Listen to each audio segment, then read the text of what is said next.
સાહેબ, મોરબીમાં ક્રિષ્ના સ્કૂલને લઈને ગઈકાલે એક પ્રેસ નોટ આપવામાં આવી છે. શું આખો વિષય અને કેમ પ્રેસ નોટ આપવી પડી?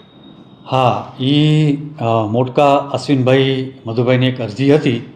એ અરજી અંતર્ગત અમે ડીઓ કચેરીએ તપાસ કરી હતી.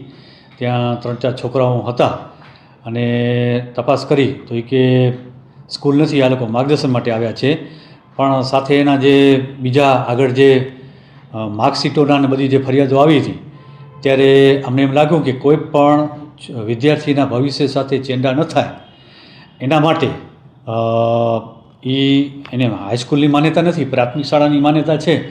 તો આપણે પ્રાથમિક શાળા નિયામકને પણ બોર્ડને પણ કમિશનર કચેરીના મારફતે આપણે કડકમાં કડક પગલાં ભરાય અને કોઈ પણ વિદ્યાર્થીઓ સાથે ચેંડા ન થાય એ માટે આપણે ભલામણ કરી છે. અને સાથે સાથે સૌ વાલીઓને પણ અમે ફોન કરીને માહિતગાર કર્યા છે કે આ સ્કૂલની માન્યતા નથી, એટલે ક્યારે પણ કોઈ એને એડમિશન તમે લેતા નહીં.